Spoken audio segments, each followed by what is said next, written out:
Hello student, আমি আজকে hello অ্যালকেনের text বই থেকে সরাসরি তোমাদেরকে কিছু স্টাডি করাবো। তো প্রথমে আসো যে হ্যালো অ্যালকেনের শ্রেণীবিভাগ কী আছে সেখানে। তো আমরা মোটামুটিভাবে হ্যালো অ্যালকেনকে বইয়ের মধ্যে যেটা দেওয়া আছে দেখো, এখানে হ্যালো অ্যালকেনকে বেশ কয়েকটা ভাগ করা হয়েছে, যেখানে প্রথম ভিত্তি যেটা আছে সেটা হচ্ছে হ্যালোজেনের পরমাণু সংখ্যার উপরে ভিত্তি করে, অর্থাৎ সে একটা যৌগের মধ্যে কটা হ্যালোজেন আছে তার উপরে বেস করে। তো যার জন্য এটা হতে পারে তিন রকমের, একটা হচ্ছে মনো হ্যালো অ্যালকেন, একটা হচ্ছে ডাই হ্যালো অ্যালকেন, একটা হচ্ছে ট্রাই হ্যালো অ্যালকেন। অর্থাৎ কী হচ্ছে, একটা সিস্টেমের মধ্যে কটা হাইড্রোজেন আছে তার উপরে বেস করে। অর্থাৎ যেরকম প্রদত্ত ক্ষেত্রে প্রথমে আছে CH3Cl, অর্থাৎ একটা ক্লোরিন আছে, অর্থাৎ এখানে কী হচ্ছে হ্যালোজেন আছে একটা, সেই জন্য এটা মনো হ্যালো অ্যালকেন। যদি থাকে CH2Cl2, এটা হচ্ছে দুটো ক্লোরিন আছে, অর্থাৎ হ্যালোজেন অ্যাটম আছে তো দুটো, সেই জন্য এটা হতে হবে ডাই হ্যালো অ্যালকেন। এবং যদি তিনটে থাকে তাহলে সেই ক্ষেত্রে হয়ে যাবে CH3, অর্থাৎ বেসিক্যালি এটাকে আমরা বলি ক্লোরোফর্ম। এই ক্লোরোফর্মটা এটাকে বলা হবে ট্রাই হ্যালো অ্যালকেন। তো এরকমভাবে হ্যালোজেনের উপরে বেস করে কিন্তু আমাদের তিন ধরনের হ্যালোজেন সিস্টেম আছে। আচ্ছা, এরপর আসো CsP3 বন্ধন বিশিষ্ট যৌগসমূহ। যেরকম প্রথমে আছে অ্যালকিল হাইড। অ্যালকিল হাইড মানে ধরো আমাদের সাধারণত লিখে RX দিয়ে। এখানে আর মানে কি, আর মানে হচ্ছে কার্বনের বড় বড় চেন, CH2 হাইড্রোকার্বনের বড় চেন, CH2 লাইক দ্যাট, এরকম কিছু একটা। ঠিক আছে, এবার হ্যালোজেন হিসেবে ফ্লুরিন হতে পারে, ক্লোরিন হতে পারে, ব্রোমিন হতে পারে, আয়োডিন হতে পারে, এটসেট্রা এটসেট্রা। হ্যাঁ, তো এটা হচ্ছে হ্যালো অ্যালকেন। তো এই হ্যালো অ্যালকেনের সাধারণ সংকেত CnH2n +1 × X, that's mean CnH2n +1।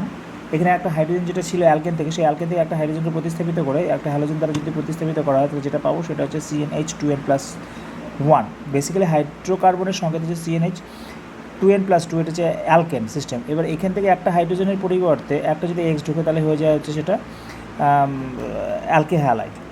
ঠিক আছে, তো এই অ্যালকিল হ্যালাইডকে আমরা আবার কয়েকটাভাবে ভাগ করতে পারি, যে অ্যালকিল হ্যালাইডটা যে কার্বনের সঙ্গে যুক্ত আছে সেই কার্বনের উপর ডিগ্রির উপরে বেস করে। লাইক ধরো যদি এরকম থাকে CH2, তাহলে এটা কিন্তু 1 ডিগ্রি কার্বন হলো। কেন? কারণ হচ্ছে এই কার্বনটা সরাসরি একটা কার্বনের সঙ্গে যুক্ত থাকে, সেই জন্য এটা হচ্ছে 1 ডিগ্রি সিস্টেম, সেই জন্য এটা বলা হয় 1 ডিগ্রি হ্যালোজেন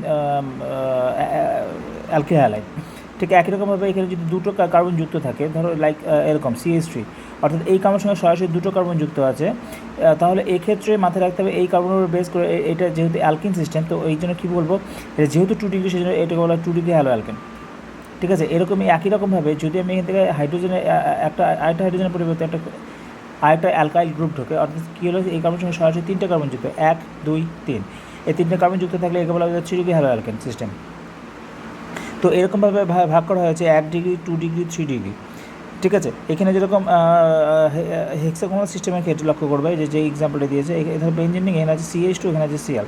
তো এই কার্বনটার সঙ্গে যুক্ত আছে সরাসরি হচ্ছে এই ক্লোরিনটা, যার জন্য এই কার্বনের ডিগ্রি কত, এইটা কার্বন ডিগ্রি যদি বিচার করি, তাহলে এই কার্বনের পাশের কার্বন হচ্ছে এটা, অর্থাৎ কি যে একটা কার্বনের সঙ্গে যুক্ত, সেই জন্য এটা 1 ডিগ্রি। ঠিক একই রকমভাবে এই হচ্ছে সিস্টেম, এখানে ধরো Cl আছে, অর্থাৎ এই সেলটা যুক্ত আছে এই কার্বনের সঙ্গে, এই কার্বনের মধ্যে দুটো কার্বন সরাসরি যুক্ত, একটা দুটো, সেই জন্য এটা ডিগ্রি হচ্ছে 2।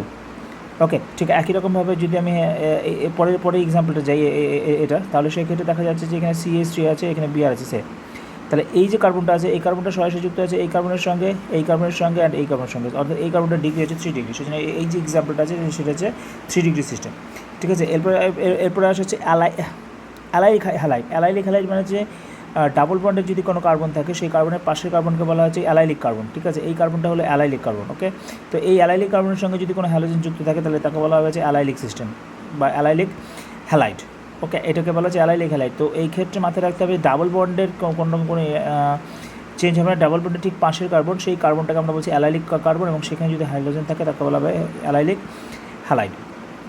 এদের সাধারণ সংকেত হচ্ছে CnH2n -1 X। অ্যাকচুয়ালি এটা আসে অ্যালকিন থেকে, অ্যালকিনের সাধারণ সংকেত হচ্ছে CnH2n -2, যেখান থেকে কিনা আমাদের কী হচ্ছে একটা হাইড্রোজেনকে প্রতিস্থাপিত করা হয়, প্রতিস্থাপিত করে তারপরে কিন্তু এখানে একটা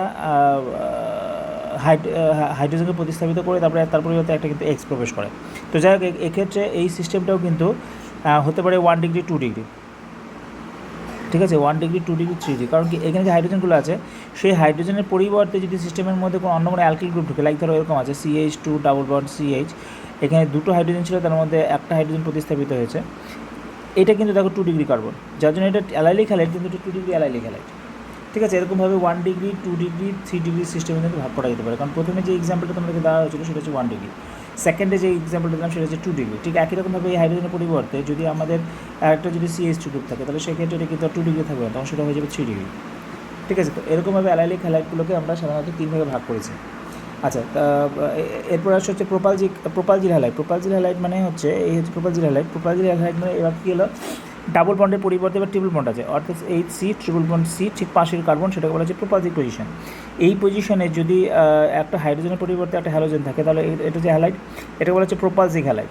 এটার মধ্যে আমরা কিন্তু ভাগ হতে পারে 1 ডিগ্রি, 2 ডিগ্রি, 3 ডিগ্রি, কারণ এখানে প্রতিস্থাপন করার মধ্যে দুটো হাইড্রোজেন কিন্তু অলরেডি আছে। ঠিক আছে। এরপরে যেটা আছে ভিনাইলিক হ্যালাইড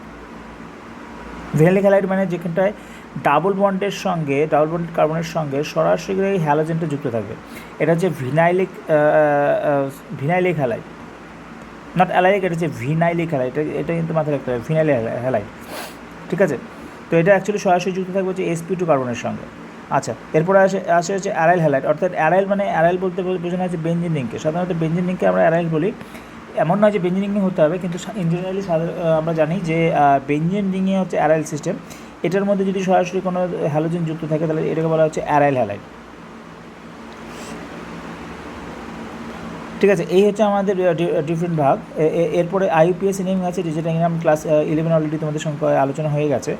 তো এরপরে আসা হচ্ছে CX বন্ধনের প্রকৃতি। আমরা জানি যে যদি আমরা সাধারণভাবে এই হ্যালো অ্যালকেনটাকে বেছে নিই তাহলে লক্ষ্য করবে যে আমাদের এই পজিশনটাতে কার্বন আর মানে এটা হচ্ছে কার্যকরী গ্রুপ এবং তার সঙ্গে কার্বনটা সরাসরি যুক্ত থাকে, অর্থাৎ যে কী হয়, একটা হ্যালোজেন আর একটা কার্বন সরাসরি একটা বন্ড পেয়ার দিয়ে কিন্তু যুক্ত থাকে। এইবারেতে আমরা জানি হ্যালোজেনের তৈরিজনতা কত কার্বনের থেকে বেশি, যার ফলস্বরূপ কী হতে পারে যে এর তৈরিজনতা বেশি হওয়ার জন্য এটা কিন্তু এই ইলেকট্রন জোটটা কী হবে, হ্যালোজেনের দিকে চেপে যাবে এবং যার ফলস্বরূপ কী হবে, এটার উপরে ডেল্টা নেগেটিভ চার্জ উৎপন্ন হবে এবং ডেল্টা পজিটিভ চার্জ উৎপন্ন হবে, অর্থাৎ যে বন্ধনটা আছে সেই বন্ধনটার ইলেকট্রন জোট দুটো কিন্তু এই দিকে চাপার একটা প্রবণতা দেখাবে এবং যার ফলস্বরূপ এটা ডেল্টা নেগেটিভ এবং ডেল্টা পজিটিভ চার্জ পাবো এবং এই বন্ধনের একটা মুভমেন্ট থাকবে, যেটা বলা হচ্ছে বন্ড মুভমেন্ট। ঠিক আছে।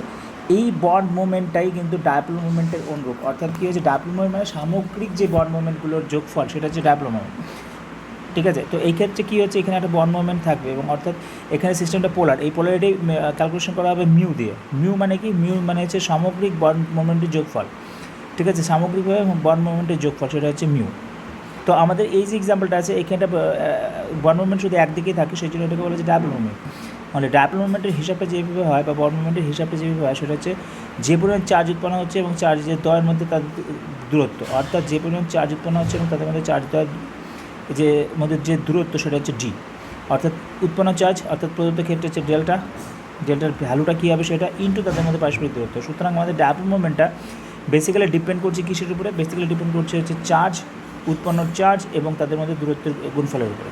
মাথায় রাখতে হবে যে উৎপন্ন চার্জের পরিমাণ সবচেয়ে বেশি হয় ফ্লোরিন যদি থাকে এক্ষেত্রে, তাহলে সেক্ষেত্রে ফ্লোরিনের ক্ষেত্রে সবচেয়ে বেশি চার্জ হয়, তারপরে ক্লোরিন, তারপরে হয় ব্রোমিন, তারপরে আয়োডিন। কিন্তু উল্টো কেস হয়, এদিক থেকে এদিকে গেলে যখন চার্জ কমে ঠিক এদিক থেকে এদিকে গেলে কিন্তু সাইজও বাড়ে, অর্থাৎ ডিও বাড়তে থাকে।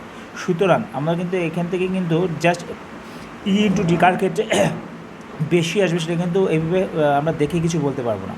হ্যাঁ, তো এখানে একটা এক্সাম্পল আছে তোমাদের দেখবে যে এখানে বলেছে যে CH3 এর ডায়াপোল মুভমেন্ট CH3Cl অপেক্ষা বেশি, অর্থাৎ এখানে দেখো CH3F আছে, এখানে হচ্ছে CH3Cl আছে।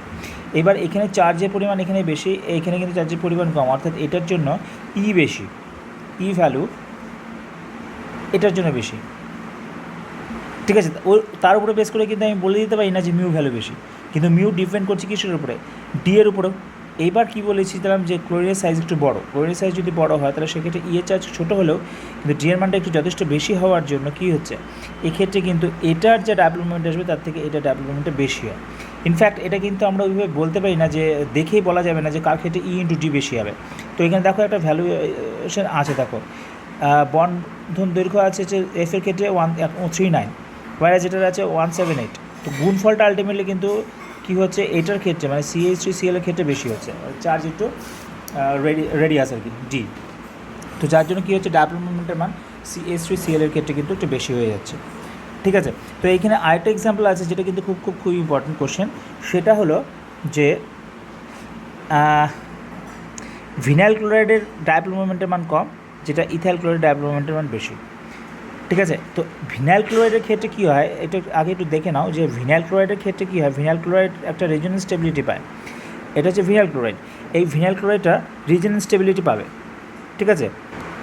এটা হচ্ছে ভিনাইল ক্লোরাইড। তো ভিনাইল ক্লোরাইডের যেহেতু এখানে দুটো রেজোনেটিং গঠন পাওয়া যায়, অর্থাৎ কি ভিনাইল ক্লোরাইডের প্রকৃত স্ট্রাকচার কি এই দুটো স্ট্রাকচারের যোগফল। সুতরাং ভিনাইল ক্লোরাইডের প্রকৃত ডাইপোল মোমেন্ট কী হবে, এটা ডাইপোল মোমেন্ট প্লাস হচ্ছে এটা ডাইপোল মোমেন্ট, দুটো ডাইপোল মোমেন্টের ভেক্টরের যোগফল।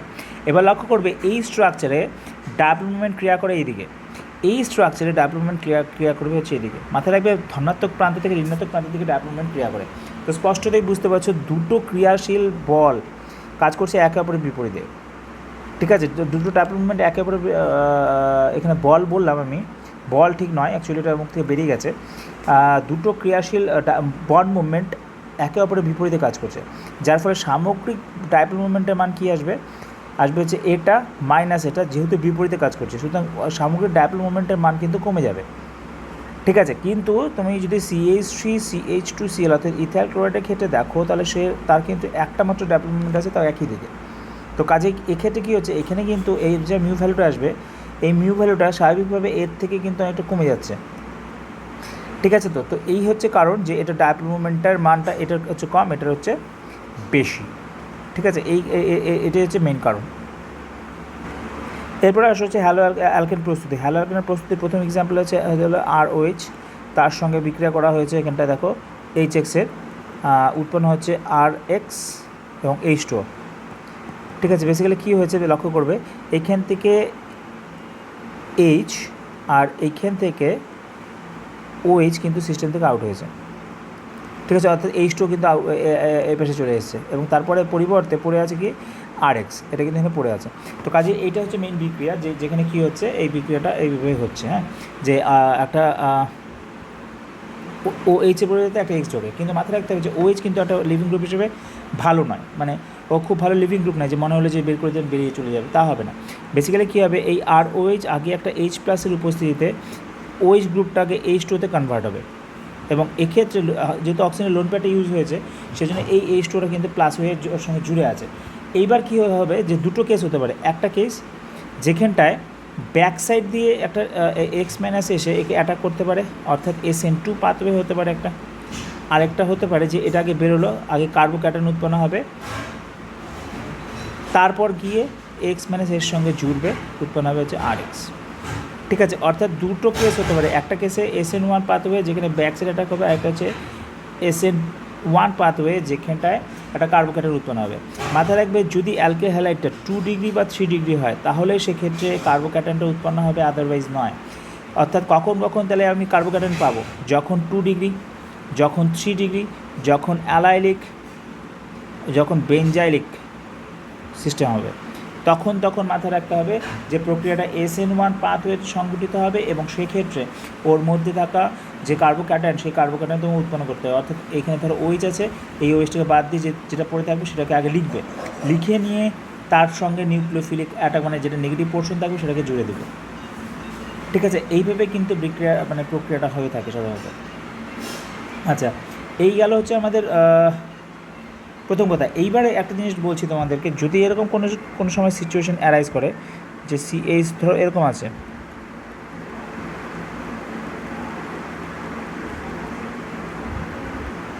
এবার এটার মধ্যে তুমি H+ দিলে লক্ষ্য করবে এটা কিন্তু ওয়েস্টে যুক্ত আছে 1 ডিগ্রি কার্বনের সঙ্গে, তথাপি এই প্রক্রিয়ায় কিন্তু SN2 পাথওয়েতে হবে না, কারণ হচ্ছে ব্যাক সাইড কিন্তু এবার পুরো বাল্কি হিসেবে আছে। অর্থাৎ এবার যদি রিয়াকশানটা তোমাকে করাতে হয় HX-এর সঙ্গে, ঠিক আছে, তাহলে রিয়াকশনটাকে কিন্তু তোমাকে SN1 পাথওয়েতেই করাতে হবে এবং সেক্ষেত্রে কী করতে হবে, এই OH যে গ্রুপটা আছে OH গ্রুপটা বাদ দিয়ে যে কার্বোক্যাটায়ন উৎপন্ন হয় সেটাকে তোমাকে লিখতে হবে, অর্থাৎ হবে CH2 প্লাস, এটা হচ্ছে 1 ডিগ্রি কার্বোক্যাটায়ন। এইবারেতে যে ঘটনাটা ঘটবে সেটা হচ্ছে এই 1 ডিগ্রি কার্বোক্যাটায়নটার মধ্যে একটা রিঅ্যারেঞ্জমেন্ট হবে, যেখানে এই CH3 গ্রুপটা ওখান থেকে চলে আসবে এবং এই ধনাত্মক চার্জ যেটা আছে সেটা এখান থেকে শিফটিং হবে। ঠিক আছে, তো এই প্রক্রিয়াটা এখানে হবে, হলো। তার ফলে কী হবে, তার ফল যেটা ঘটবে সেটা হচ্ছে এটা 1 ডিগ্রি আর থাকবে না, 1 ডিগ্রি পরিবর্তে এবার এটা কিন্তু হয়ে যাবে 3 ডিগ্রি সিস্টেম এবং এর ফলে X- কিন্তু গিয়ে জুড়বে হচ্ছে এটার সঙ্গে।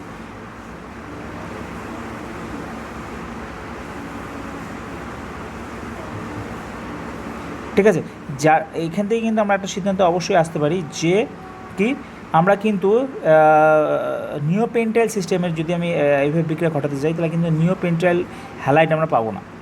হ্যাঁ, এখানে কিন্তু একটা রিঅ্যারেঞ্জমেন্ট ঘটবে। ঠিক আছে, আচ্ছা এইবারেতে এইখানে দেখো অনেক কিছু বলা আছে তোমাদের অ্যালকোহল থেকে প্রস্তুতির ক্ষেত্রে। এখানে অনেক কিছু বলা আছে যে এখানটায় কখন SN1 হবে, কখন SN2 হবে, সেগুলো। এক্ষেত্রে যখন হ্যালাইট আমরা ইউজ করবো, মানে হ্যালোজেন বলতে হ্যালাইট বলতে এখানে যখন ক্লোরিন ঢোকাবো তখন কিন্তু অনার্য ZnCl2 দিয়ে এখানে ঢোকানো হয়, মানে HCl হচ্ছে অ্যাসিড, তার সঙ্গে ইউজ করা হয় ZnCl2। ঠিক আছে, আবার যখন তোমার ধরো ব্রোমিনেশন ঘটাবে তখন কিন্তু H2SO4 এর সঙ্গে KBr ব্যবহার করা হবে। KBr এখানে কিন্তু সরাসরি HBr ইউজ করতে পারছি না আমরা, কেন জানো তো? কারণ হচ্ছে HBrটা খুব বেশি স্টেবল নয়, যার জন্য ওকে খুব সহজে পাওয়া যায় না। সেই জন্য আমরা বিক্রয়ের মাধ্যমের মধ্যে ওকে উৎপাদন করে তারপরে কিন্তু বিক্রয়টা ঘটাই। আচ্ছা, যখন HI ইউজ করবো তো সরাসরি HI ইউজ করলে কিন্তু চলে, কিন্তু এক্ষেত্রে মাথায় রাখবা যে আমরা KI প্লাস হচ্ছে গাঢ় H2SO4ও কিন্তু তাহলে এখানে ইউজ করতে পারি না, আমরা এখানে কিন্তু ইউজ করতে পারবো না, কারণ KI এবং গাঢ় H2SO4 যদি ইউজ করা হয় তাহলে যে HIটা উৎপন্ন হবে সেই HIকে আবার H2SO4 জারিত করবে, যার ফলস্বরূপ আমাদের যে HIটা রিয়াকশন করার কথা সেই HI কিন্তু আমরা পাবো না। যার জন্য কী হচ্ছে, KI এর সঙ্গে H2SO4 ইউজ না করে এখানে কিন্তু H3PO4 দেখো এখানে ইউজ হয়েছে। ঠিক আছে, এই কারণে কিন্তু আমরা KI এর সঙ্গে H2SO4 ইউজ না করে ফসফরিক অ্যাসিড ব্যবহার করব। এরপরে যে বিক্রিয়াটা আছে সেই বিক্রিয়াটা হচ্ছে ফসফরাস হ্যালাইডের সঙ্গে বিক্রিয়া। এখানে কিছুই না, এখানে যেটা হয়েছে দেখো এই যে যৌগটা, এই যৌগটার মধ্যে থেকে এই OH গ্রুপের পরিবর্তে একটা Cl গ্রুপ প্রবেশ করেছে। ঠিক আছে, এখানে ইউজ হয়েছে PCl5। হলো, তার মানে মাথায় রাখতে হবে আমাদেরকে যে PCl5 যদি ইউজ করা হয় তাহলে OH এর পরিবর্তে একটা Cl গ্রুপ এখানে প্রবেশ করে। এখানে PCl3 PBr3ও কিন্তু ইউজ করা যেতে পারে। ঠিক আছে, এবং লাল ফসফরাস এবং ব্রোমিন যদি ইউজ করো, আগে সেটা PBr3 উৎপন্ন করার পর তারপরে কিন্তু সে রিয়াকশন করে, কারণ PBr3 বা PI3 এরা কিন্তু খুব বেশি স্থিতিশীল হয় না। ঠিক আছে, এরপরে আসলে থাইনিল ক্লোরাইডের সঙ্গে বিক্রিয়া SOCl2, ঠিক একই রকম বিক্রিয়া হয়। যখন তুমি ROH আছে SOCl2 ইউজ করবে তখন তোমার এখান থেকে OH এর পরিবর্তে একটা Cl গ্রুপ প্রবেশ করে। ঠিক আছে, এরপর আসলে হাইড্রোকার্বন থেকে প্রস্তুতির ক্ষেত্রে হাইড্রোকার্বনের ধরো একটা এক্সাম্পল নেই, CH3 এটার সঙ্গে যদি আমি কি করতে পারি দেখো, যদি আমি এটাকে একটু খুলে লিখি CH এটা হচ্ছে হাইড্রোকার্বন, যে কোনো একটা এক্সাম্পল দিলাম। এবার এই হাইড্রোকার্বন এই হাইড্রোজেনের পরিবর্তে যদি আমি একটা এখানে Cl গ্রুপ প্রবেশ করাই তাহলে পরেই কিন্তু আমার অ্যালকেন প্রস্তুত হয়ে যাচ্ছে। অর্থাৎ কী হচ্ছে, হাইড্রোকার্বনের মধ্যে একটা যদি ক্লোরিন দ্বারা প্রতিস্থাপন ঘটানো যায় তাহলে সেক্ষেত্রে আমাদের কিন্তু হ্যালো অ্যালকেন প্রস্তুত হয়ে যায়। তার এইরকম প্রতিস্থাপন ঘটাতে গেলে তোমার কী করতে হবে, ফ্রি রেডিক্যাল পাথওয়ে ইউজ করতে হবে।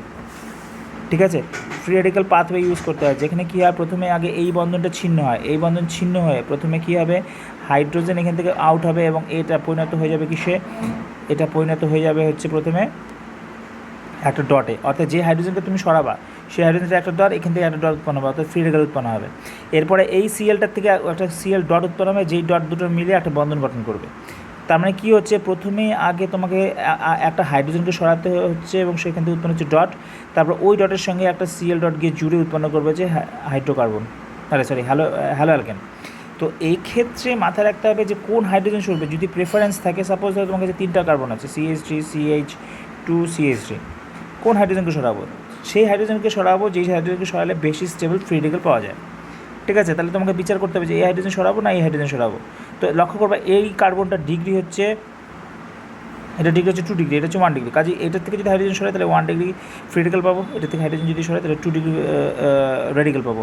তো 2 degree radical is more stable, যার জন্য কী হচ্ছে, এইখান থেকে কিন্তু হাইড্রোজেন সরবে এবং যদি Cl2 দিয়ে যদি ফ্রি রেডিক্যাল পাথওয়ে আনতে হয় তাহলে আলো ফেলবো, সূর্যের আলো, তাহলে সেক্ষেত্রে পরিণত হবে CH3 CH, এখানে হচ্ছে Cl, এখান থেকে হচ্ছে CH3। ঠিক একই রকম প্রক্রিয়া যদি তুমি এরকম করো যে ধরো এই আছে CH3, হলো, তুমি এবার দিয়েছে হচ্ছে Cl2H নিও, তাহলে মাথায় রাখবে বেঞ্জিনের যে পাশের কার্বন সেটা হচ্ছে অ্যারাইলিক সিস্টেম। তো এই জায়গার থেকে কিন্তু একটা হাইড্রোজেন সরলে এইটা ডট উৎপন্ন হবে। ঠিক আছে, এইটা কিন্তু অনেক বেশি স্টেবল হয় এবং যার ফলস্বরূপ এখানে স্টেবল কেন হয়, কারণ রিজোনেন্সের জন্য একে রিজোনেন্স স্টেবিলিটি পায় এবং যার ফলস্বরূপ এটাই উৎপন্ন হয় এবং এবার হ্যালোজেন কিন্তু জুড়বে হচ্ছে এটার সঙ্গে। ঠিক আছে, এইভাবে কিন্তু বিক্রিয়াগুলো সাধারণত হয়ে থাকে। হলো। আচ্ছা, এরপরে হচ্ছে অ্যালকিল হ্যালাইড থেকে প্রস্তুতি, অ্যালকিন থেকে প্রস্তুতি। অ্যালকিন থেকে প্রস্তুতির ব্যাপারটা একদমই সোজা। ধরো তোমার কাছে আছে R CH⋯CH2, তুমি এখান থেকে পরিণত করতে যাচ্ছ কি RCH2CH2Br। এখানে হলোটা কি, আমি একটু যদি খুলে রেখে এটা H2 জায়গায় দেখো, এখানে আমি লিখে দিচ্ছি H, এবং এইখান থেকে তুমি এই দুজনকে মানে এটাকে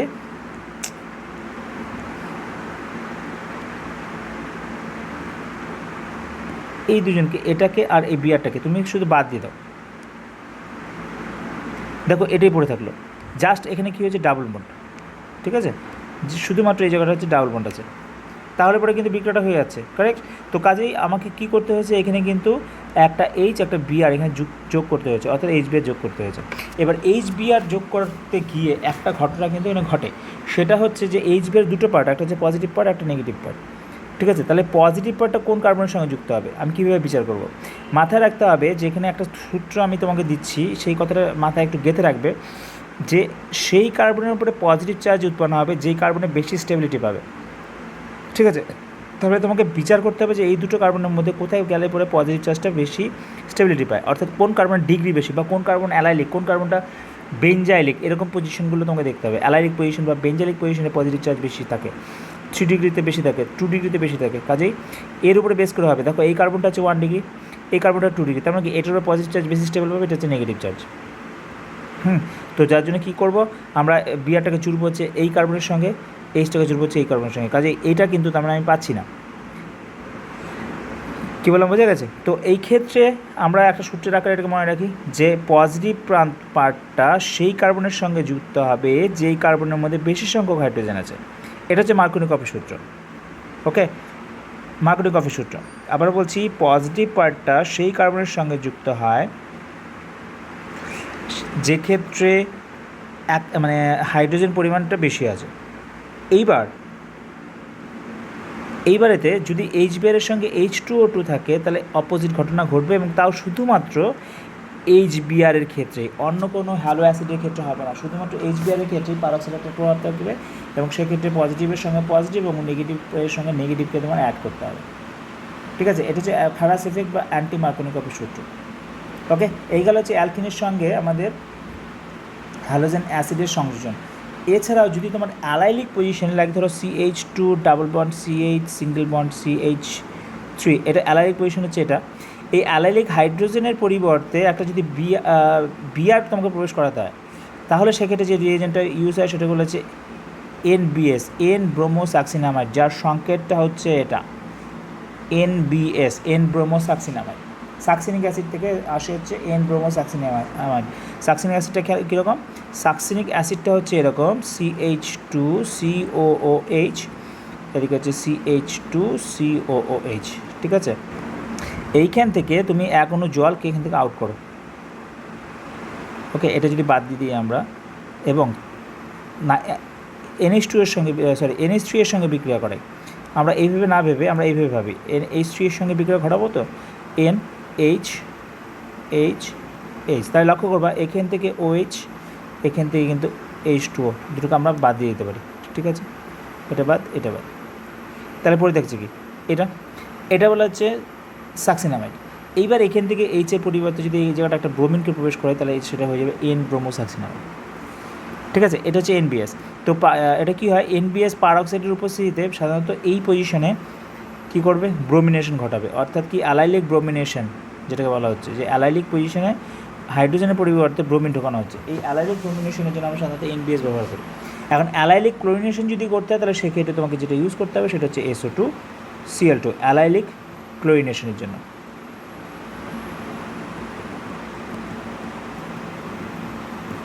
ঠিক আছে, অ্যালাইলিক ক্লোরিনেশনের জন্য আমরা সাধারণত ইউজ করব হচ্ছে এই যে রিয়েজেন্টটা।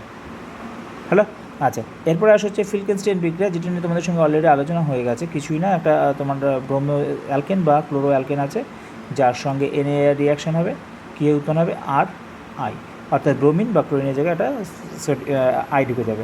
সোয়ার্জ বিক্রিয়া, এটা নিয়ে তোমাদের সঙ্গে ডিসকাশন অলরেডি কমপ্লিটেড আমার। হান্সডিকার বিক্রিয়া নিয়েও তোমাদের সঙ্গে বিস্তারিত আলোচনা অলরেডি হয়ে গেছে। ঠিক আছে, ওটা নিয়ে আমি আর আলোচনার মধ্যে যাচ্ছি না। এই গেল আমাদের হলো হ্যালো অ্যালকেন প্রস্তুতি। আমি হান্সডিকার বিক্রিয়া নিয়ে তবু একটু ডিসকাশন করে দিচ্ছি তোমাদেরকে। হান্সডিকার বিক্রিয়াটা অ্যাকচুয়ালি করে হচ্ছে যে কোনো অ্যাসিডের কার্বক্সিলিক অ্যাসিডের সিলভার ঘটিত লবণ। ঠিক আছে, এখানে রিএজেন্ট হিসেবে ইউজ করা হয় কি ব্রোমিন ইন CCl4। ওকে, CCl4টার এখানে হচ্ছে মাধ্যম। এখানে কী উৎপন্ন হয়? এখান থেকে উৎপন্ন হয় হচ্ছে Ag আর Br যুক্ত হয়ে AgBr উৎপন্ন করবে, চলে গেল। ঠিক আছে, এখান থেকে CO2 কার্বন ডাইঅক্সাইড রূপে বেড়ে যাবে, পড়ে থাকবে কি RBr। হ্যালো, এটা হচ্ছে যদি ব্রোমিনেশন করা হয় তাহলে, যদি ক্লোরিনেশন করা হয় তাহলে। কিন্তু আয়োডিনেশনের ক্ষেত্রে তোমার কাছে আছে RCOOAg।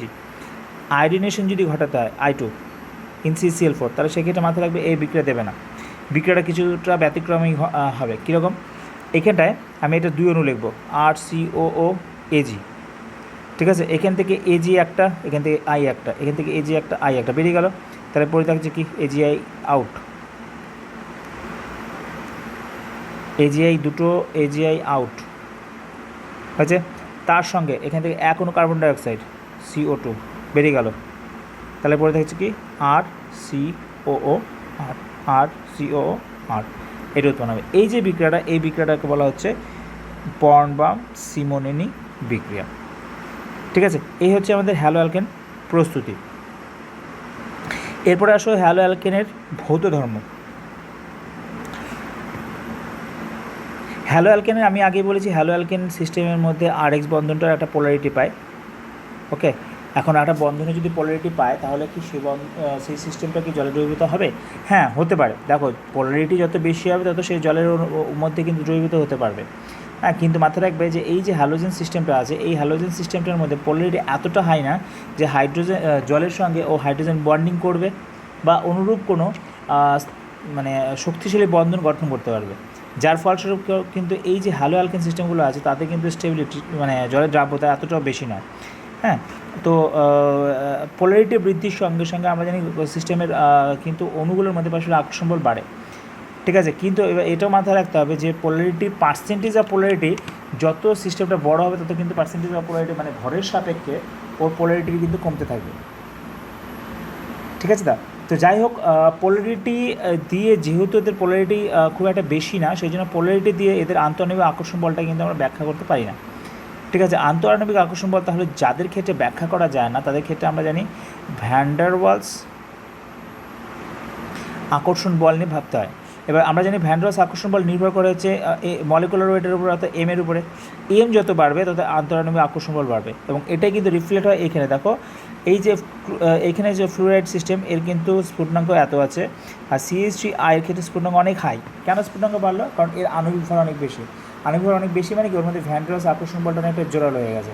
তার মানে কি পোলারিটি নিয়ে কিন্তু আমরা এখানে কোনো কিছু বিচার বিবেচনা করছি না। যেটা করছি সেটা হচ্ছে নর্মালি এদের ভ্যান ডার ওয়ালস আকর্ষণ বল, যেটা কিন্তু প্রত্যেকটা অণুর মধ্যে থাকে। হ্যাঁ, যে কোনো সিস্টেমের বা যে কোনো যৌগের অণুগুলোর মধ্যে কিন্তু ভ্যান ডার ওয়ালস আকর্ষণ বল থাকেই থাকে, এবং এটাই কারণ যে এইগুলোর মধ্যে পোলারিটিটা খুব বেশি প্রাধান্য পায় না। হ্যাঁ, এই যৌগগুলোর মধ্যে, যার জন্য কী হচ্ছে এখানে ভ্যান ডার ওয়ালস আকর্ষণ বলটা বেশি প্রাধান্য পাচ্ছে, এবং ভ্যান ডার ওয়ালস আকর্ষণ বল দেখা যাচ্ছে কি CH3I এর ক্ষেত্রে কিন্তু খুব বেশি। আবার আরেকটা ঘটনা আছে যে যত বেশি ব্রাঞ্চিং হবে, সে ধরো CH3 CH2 CH2Cl, এটা আর ধরো এরকম আছে CH3 CH CH3 CH2 CL, এই দুটো, এটার মধ্যে ব্রাঞ্চিং আছে মানে কি অনেকটা শেপটা একটা গোলকের মতো হচ্ছে। যত বেশি ব্রাঞ্চিং তত ক্ষেত্রফল কম হবে, তত ভ্যান ডার ওয়ালস আকর্ষণ বল কমে যাবে, এবং সেটাই কারণ যে ব্রাঞ্চিং বৃদ্ধির সঙ্গে সঙ্গে কিন্তু ওদের স্ফুটনাঙ্ক গলনাঙ্ক এগুলো কিন্তু কমে আসতে থাকবে। ঠিক আছে, আচ্ছা, এইবার আরেকটা কথা বলছি যে RX এই যে বন্ধনটা আছে, এই বন্ধনটা কত সহজে ছিন্ন হবে সেটা কিন্তু ডিপেন্ড করবে এই বন্ধনের মধ্যে X কে আছে তার উপরে। এই পাশে তো কার্বন আছে, একদম শিওর, এখানে আর সঙ্গে যুক্ত মানে কার্বনের শ্রুতিযুক্ত। এবার এই X হতে পারে ফ্লোরিন, ক্লোরিন, ব্রোমিন, আয়োডিন। এবার আয়োডিনের সাইজ সবচেয়ে বড় হওয়ার জন্য কি বন্ধন জড়িত সবচেয়ে কম, এবং যার ফলে কিন্তু একটু সহজেই ভেঙে যাবে। ইভেন মানে সত্যি কথা বলতে আলোর উপস্থিতিতে এটা কিন্তু সহজেই বিভাজিত হয় আয়োডিনের ক্ষেত্রে। ঠিক আছে, এবং যে কারণে কিন্তু ওই কী বলবো, আলোকের উপস্থিতিতে অ্যালকিল আয়োডাইড যেগুলো থাকে সেগুলো কিন্তু বেগুনি বর্ণ ধারণ করে।